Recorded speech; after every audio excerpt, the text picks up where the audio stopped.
우리 금융 지주의 민영화 마지막 작업이죠.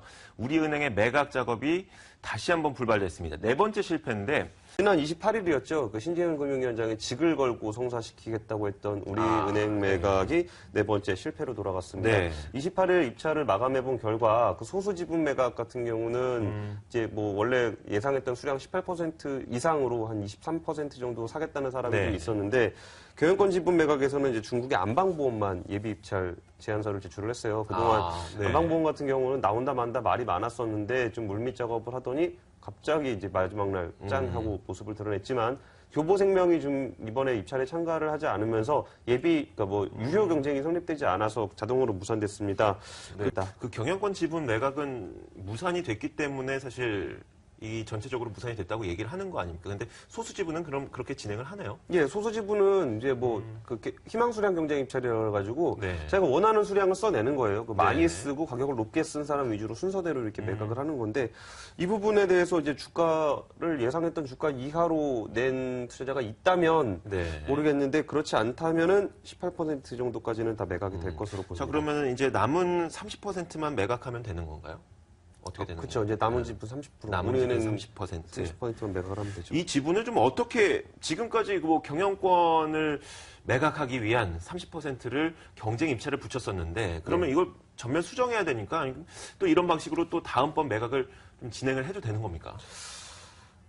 그 이전하고 좀 상황이 다르다고 볼 수 있는 게 네. 옛날에 우리금융을 통으로 매각을 할 땐 규모가 엄청 컸어요. 네. 이게 되게 엄청 컸는데 지금은 이제 지방은행 빼고 뭐 지금 증권계열 떼고 그러면서 좀 규모가 작아졌다라는 차이가 좀 있습니다. 그래서 이제 경영권 지분을 또다시 매각할지에 대한 것도 뭐 없다고 볼 수는 없는데 네. 아니 벌써 네 번째 실패한 거고 여기서 네. 이제 왜 실패했는지를 좀 돌아보면은 우리은행을 살 사람이 없어요. 사실상 보면은 예전에 그 뭐 3차 민영화 때는 KB가 살 거라 거란 얘기가 있었고 2차 때는 네. 이제 산업은행을 염두에 둔 매각 방식이었는데 그동안의 금융회사 민영화 방식들이 대부분 정부가 누군가를 지목해서 팔았었어요. 그러면 아무래도 이제 공적자금 매수를 좀 높게 받을 수도 있고 향후 생길 수 있는 지배구조의 문제도 좀 줄일 수 있다는 장점이 있었습니다. 네. 근데 우리은행을 팔라 그러는데 지금 국민은행 요새 뭐 살 분위기 아니라는 건 시청자 여러분이 더 잘 아실 거고 네. 하나금융은 저기 외환은행 하나 샀고 신한은 조흥은행 LG카드 사면서 더 이상 M&A 계획 없다 그랬고 네. 외국계 중에 뭐 괜찮다는 애들 뭐 CT, SC 들어와서 하겠다는 게 뭐 오늘 뭐 기사 보니까 1조 원 이상 배당하겠다 그러고 있고 네. 중국 회사 들어와서 산다 그러면 그것도 어떤 주주인지 알 수도 없잖아요. 그렇죠. 그럼 산업자본도 안 돼, 사모펀드도 안 돼, 외국계도 안 돼.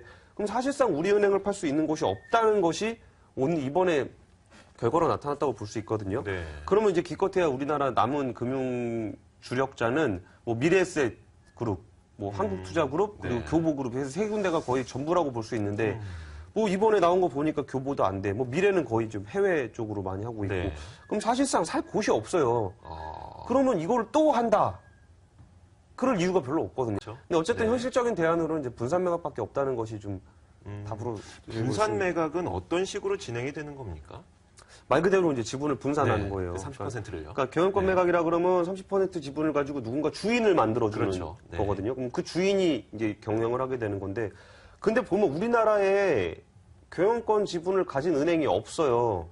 그러니까 보면은 우리가 이제 경영권이 그나마 좀 탄탄하다고 하고 있는 신한은행 네. 대주주는 국민연금입니다. 아, 8% 이상 지분을 갖고 있고요. 네.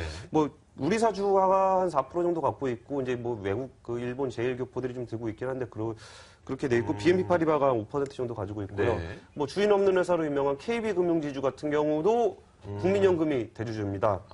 그리고 이제 뱅크 오브 뉴욕 멜론인데 네. 여기는 한 회사가 아니고요. 그 외국계 미국에 있는 회사들이 우리나라로 따지면 예탁원 이런 거라고 보시면 될 네. 거예요. 그러니까 외국에 있는 그냥 특정 저기라 사실상 주인이 없고요.